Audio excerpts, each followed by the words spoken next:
The stones in Hattori's arrangement had been waiting since before dawn. He had laid them on the floor of his assigned quarters, a low-ceilinged room in the outpost's secondary structure.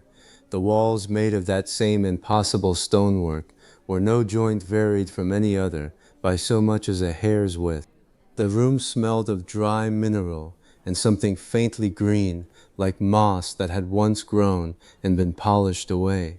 He had not slept in the room's sleeping alcove. He had slept with his back against the wall nearest the door, legs folded, the way he had slept in every unfamiliar place since he was 14. The Niles Nahive. 3 days of observation compressed into pattern. One smooth gray stone for Sal, one angular black stone for the figure he had been tracking since the first afternoon. A handful of smaller pebbles in a loose arc for the settlement's resident population, the keeper humans who had lived here for 30 generations and presented as Bronze Age and were not. A cluster of chipped white fragments for the Ikrin, both the settlement's permanent residents and the 3 from the Arveth, and set apart from all of them, a flat piece of unfired clay representing the Arveth and everyone aboard. Hattori studied the arrangement in the blue-gray light that filtered through the room's single window. The window had no glass. It had something better.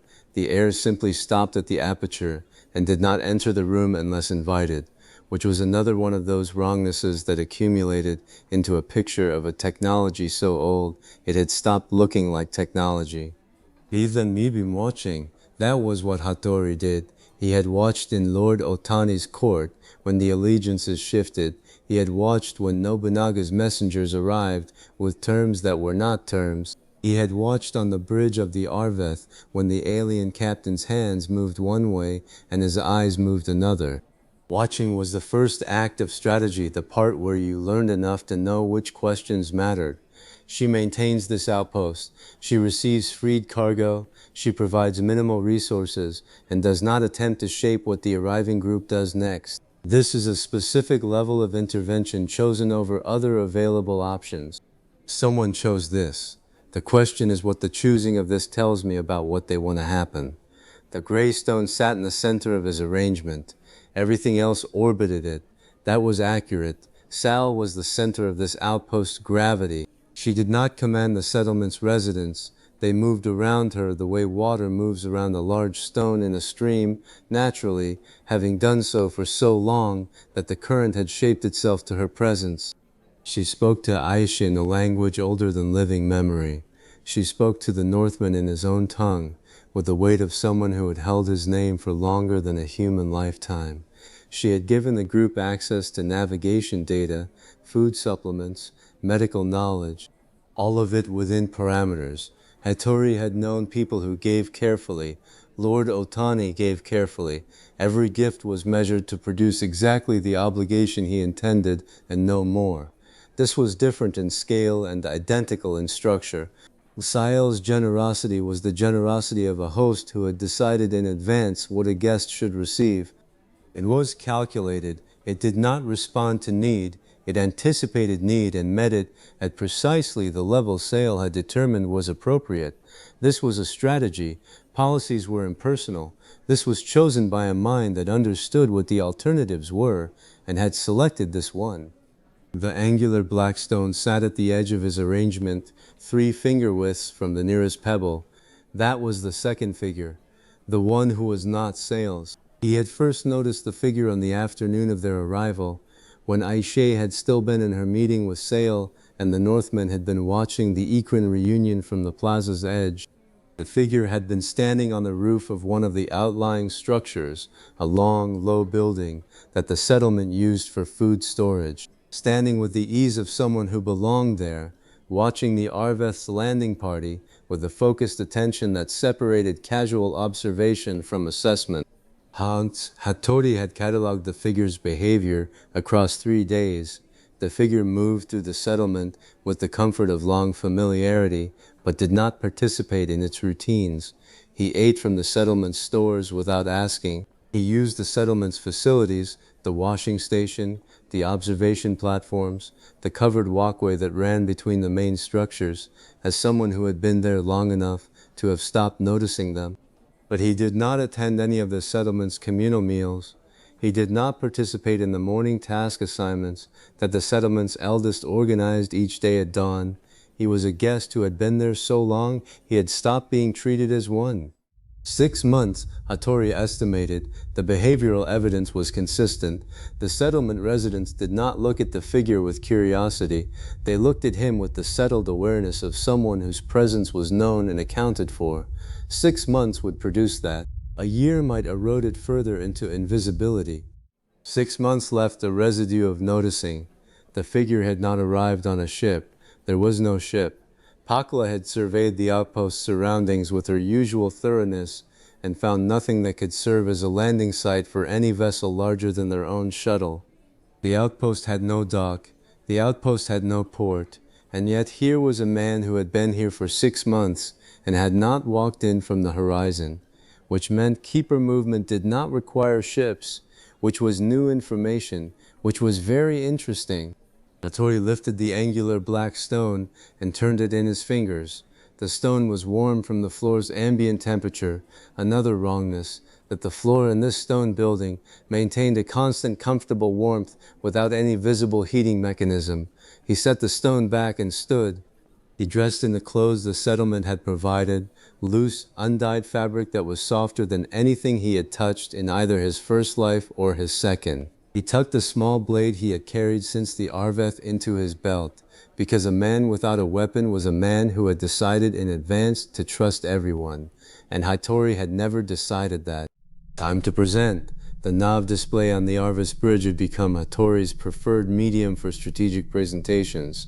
It was designed for star charts and freight manifests, and its resolution was poor for anything conceptual, but it was the tool everyone aboard understood. He had used it to map the Combine's dual command structure in their second week aboard, laying out the split between Freight Command and the Court in glowing lines that even those who did not share his language could follow. Today, two keeper factions. Quintus stood with his arms folded, his weight on his back foot, the Roman's listening posture, the one that meant he was taking information seriously. The modern one, Dika, sat cross-legged on the deck beside the nav console, her device in her lap, recording. She had the habit of documentation that Hattori associated with the scribes he had known, though her tools were different, and her instinct was the same: get it down before it changes. Aisha stood between them, slightly forward. She was here as bridge, translating Hattori's precise, compressed Japanese into terms Quintus and Deka could follow. She had improved remarkably with his language over the past weeks. She did not get every nuance, but she got the architecture, and that was what mattered. Two factions, Hattori said, and touched the nav display. The display responded sluggishly. Combine interfaces were built for combine hands, which had more fingers and less patience, and produced two glowing points. The muddy positioned them carefully, one in the center of the avoided cluster, where the settlement sat, one at the edge where the second figure operated. The first faction maintains this outpost. He drew a circle around the central point with his finger. The display, after a moment's confusion, rendered the circle in pale amber. They receive freed cargo. They provide resources, navigation, food, medical knowledge. They do not attempt to direct what the arriving group does next. They do not share their own history beyond what is asked. They do not intervene in the affairs of the galaxy outside this boundary. He traced the edge of the avoided cluster. Ahisho translated. Quintus's expression did not change. Dika's fingers moved on her device. This is a specific level of intervention chosen because other levels were available and rejected, Hattori continued, to provide a waypoint for freed cargoes in action. To not provide more is a choice. The gap between what they do and what they could do, that gap is the strategy. He paused to let Aisha finish translating. Her voice was steady, measured. She was using her formal register, the one she used when precision mattered more than warmth. The second faction. He touched the second point. The display rendered it in a slightly different amber. The Combine's palette was limited, but the difference was visible. A single operative that I have been observing since our first day. He operates independently of the outpost's authority. The DIZ does fail there, resources freely but does not participate in its governance. He has been here approximately 6 months. 6 months, Deka repeated in her own tongue, then looked up. She said something that Daisha translated as, "How did he get here?" He did not arrive on a ship. The silence that followed was useful. Hattori let it do its work. Deka's eyes went to the nav display processing. Quintus's arms tightened fractionally, a micro-expression Hattori had learned to read in their first days together. "That means their people can move without vessels," Deka said through Aisha. That's not technology as I understand technology. That's infrastructure. That's like having roads that don't exist until you walk on them. Hattori nodded. The analogy was imperfect but functional. He has been watching our group since we arrived. Us specifically, not the settlement, not the Ikran, with the attention of someone forming a judgment. Quintus spoke. His Latin was clipped, each word placed like a brick. Aisha translated, "She is not our ally." The Roman was looking at the central point, Sale's faction. His expression was one Hattori, associated with a military mind encountering a variable it could not control, deeply cautious, withholding commitment. "She is not our enemy either," Hattori said, and waited for Aisha. "Those are not the only categories. There are always people who operate in neither, and those people require a third kind of management." Quintus's eyes moved from the display to Hattori. The Roman said something short and dry. Ichio translated with a slight smile she did not entirely suppress. "In my experience, the two categories are the relevant ones." "In my experience," Hattori said, "the people who fall outside those categories are the ones who determine which side wins." Another silence. Quintus's jaw moved, the Roman equivalent of conceding a point without saying so. Deka spoke again. Aisha translated, "What does the second figure want?" "I do not know yet. I know what he is doing. He is waiting. He has been waiting for 6 months. He watched us arrive. He watched us interact with the outpost. He has not approached us. In 3 days of observation, he has not approached anyone from our group. That is patient, that is discipline and calculation both, from what I have seen." Tatirthi tetet sammalat dedaman yuas an. Hattori turned back to the display. He drew a line between the 2 points, the continuance and the covenant, and then extended it outward past the cluster boundary toward the space where the combine operated. A triangle incomplete, 2 factions inside, 1 bureaucratic machine outside, the Arveth sitting at the intersection. "We are here," he said, touching the junction. "The relevant question is which of these 3 forces will move first and what that movement costs us." He requested the meeting through Aisha, formally. This mattered. Hattori had observed that Sale responded to formality with precision and to informality with deflection. The Northman's dusk encounter had been informal, and Sale had given him poetry, which was beautiful and true and strategically useless. Aisha's first meeting had been semi-formal, initiated by Sale herself, and had produced the most concrete intelligence they had. When the modern one, Deka, had asked Sale questions directly about the outpost systems, Sale had answered with the pleasant thoroughness of a host showing guests the larder, accurate but shallow. The meeting was held in the same room where Sale had first spoken to Aisha, the main building's central chamber, where the ceiling was a finger's width higher than the stonework outside suggested was possible, and where the light came from no visible source but fell in a way that eliminated shadows without eliminating depth. A room designed to put visitors at ease. Hattori sat on the low bench Sal indicated and did not allow himself to be put at ease. Aisha sat beside him, not between them, beside him. This was deliberate. Hattori had asked her to position herself as translator, not intermediary. The conversation was between him and Sael. Sael sat across from them on an identical bench. She was dressed in the same undyed fabric the settlement wore. Though on her it looked different, she wore it the way someone wears a garment they have worn in 100 variations over centuries. It fit her the way skin fits, Her face was the face of a woman who appeared to be past middle age, the years where the specific number stops mattering, but the eyes were older. The eyes belonged to someone who had been in one place for a very long time and had watched everything that came to it and left it. Hattori began. "You have been generous," he said through Aisha, "navigation data, food supplements, medical knowledge for our healer, access to the settlement's resources without conditions attached." Sile inclined her head, a gesture of acknowledgement, not agreement. "This generosity has limits. You have not shared the history of this settlement beyond what was asked. You have not offered guidance on what we should do next. You have not described your own faction's objectives or the extent of your capabilities. You have provided exactly the level of support that a waypoint provides, enough to continue a journey, not enough to alter it." Ayesha's translation was careful. It was watching Sale's face as she spoke. Hattori was watching Sale's hands. The face was practiced. The hands would tell him more. Sale's hands were still, perfectly still. She had learned, a very long time ago, to keep her hands from speaking when her mouth was being careful. "This is observed accurately," Sale said in the archaic Romani she used with Aisha.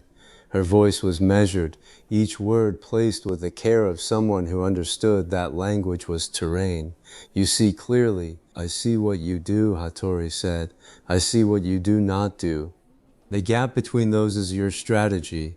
Sale's eyes moved from Aisha to Hattori. For the first time since they had arrived, she looked at him the way he looked at everyone, as an intelligent subject, as someone whose next words would be selected rather than spoken. "The man on the storage building roof," Hattori said. "The one who has been here for 6 months.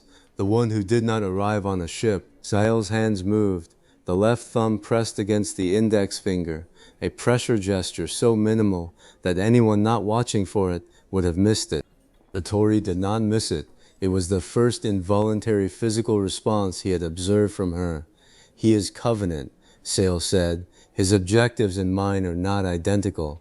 There it was. Confirmation, 2 factions, 2 agendas, 1 outpost, Aisha translated. Hattori nodded once and continued. "He has been here 6 months. You have allowed this." Sale's thumb released. The pressure gesture ended. She looked at Hadi with an expression he recognized, someone who has been asked a question they knew was coming and had not yet decided how much of the answer to provide. "I am aware of the parallel you are drawing," Sale said.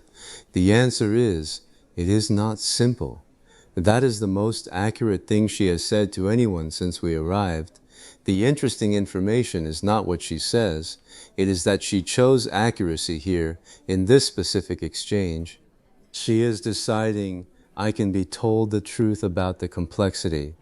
The room's sourceless light fell evenly across Sale's face. For a moment, a single held breath, she did not look like someone observing. She looked like someone carrying. The weight of it shifted behind her eyes, briefly visible, the way a stone on a riverbed shows through clear water before the current stirs sediment over it again. Then the expression was gone, and she was Sale again, and the professional distance was back. "The Covenant believes the Charter no longer serves its original purpose," Sale said. "They believe the conditions under which the masquerade was established have changed to a degree that renders the masquerade itself a harm. I understand why they believe this. I do not agree." Tochodin Aisha translated, "Their operative, the one you have been watching, is here because this outpost is the intersection point. Freed cargo comes here.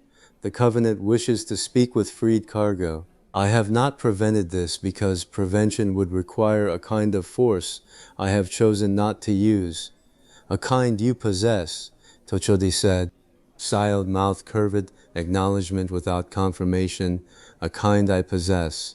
He will approach us. Yes, when he believes you are ready to hear what he has to say. He is patient. The Covenant has been patient for a very long time.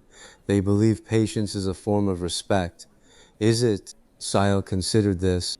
The insects, or whatever they were, sang outside the building's open apertures, their two-note calls trading back and forth in the warm air. Sometimes it is patience, she said. Sometimes it is strategy. Sometimes it is both, and the person employing it has lost the ability to distinguish. Quintus was where Hattori expected him to be, on the Arveth's observation deck, watching the settlement from above. The Roman did not like being on the ground when he could be elevated. It was a commander's habit. The high ground was where you saw the shape of things. Hattori joined him at the viewport. Below the outpost spread in its impossible perfection, the mathematically spaced gardens, the stonework without variation, the stream that ran uphill for 4 meters and then resumed its business. The Ethereum were visible in the plaza, their crests catching the late afternoon light in patterns that might have been communication or might have been joy. With the Ethereum, the distinction was unclear. Perhaps there was no distinction. The second figure is covenant, Hattori said through the ship's comm to Aisha, who was still below, and through Aisha to Quintus. The faction sail warned Aisha about. I have named him Veth for working purposes. The Roman listened. His face was stone. His hands, Hattori noted, rested on the viewport rail with the grip of a man controlling his impulse to reach for a weapon. The reflex was there, and the discipline to control it was also there, and Quintus lived in that tension. Sale confirmed his faction. She told me his objectives and hers are not identical. She told me she has not prevented his presence because preventing it would require force she chooses not to use. She possesses that force. Quintus said nothing. The silence was a question. She also told me the most honest thing she has said to any of us, that the situation is not simple. She was deciding in that moment that I could be told the truth about the complexity. The Roman's mouth moved. Anu's voice came through the calm. And what do you recommend? We'll meet with Veth, but not yet. Not until we understand what the continuance wants, what Sale's faction is truly pursuing with this outpost, with the waypoint strategy, with the level of intervention they have chosen. Until we know what both factions want, accepting anything from either is premature. Quintus turned from the viewport, his eyes dark, steady, the eyes of a man who had commanded a century for 20 years and managed to keep most of them alive, met Hattori's. How do we know what the continuance wants if she will not tell us? We watch what she does. She has been doing it for more than 3,000 years. The behavior is the objective. Quintus held his gaze for a long moment. Then he nodded, one sharp dip of the chin, the Roman's way of accepting a recommendation without admitting he hadn't thought of it first. Ithidili allowed himself, internally, the smallest satisfaction. Reading Quintus had become easier over the weeks. The man was not complicated. He was disciplined, which people confused with complicated because they could not see past the control to the simplicity beneath it. The Roman turned back to the viewport and said something that Aisha translated with her slight formal inflection. I have been in the field long enough to know when someone is letting you walk through a door they left open on purpose. Sale left every door open. The question is which room she wants us to end up in. Yatirt agreed. He did not say so. Agreement between strategists was understood, not declared. He left the Arveth as the day's light shifted from white gold to amber. The settlement's atmosphere did something unusual at this hour. The air itself seemed to thicken slightly, carrying sound differently, making distant conversations muddier and close sounds sharper. Whether this was natural meteorology or another invisible technology, Hattori could not determine. He suspected the distinction was meaningless here. The plaza was half full. Settlement children moved between the Ikran with the easy familiarity of a community that had lived alongside another species for longer than anyone remembered. An elderly settlement man was showing one of the Arveth's younger freed captives, a dark-haired woman from a century Hattori could not place, how to operate a grinding stone that produced flour from something that was not grain. The Ikran eldest from the Arveth sat at the plaza's edge with the declining one, no longer declining, Hattori noted. The younger settlement Ikran had done something in those first hours of reunion that had reversed what weeks aboard the Arveth had not.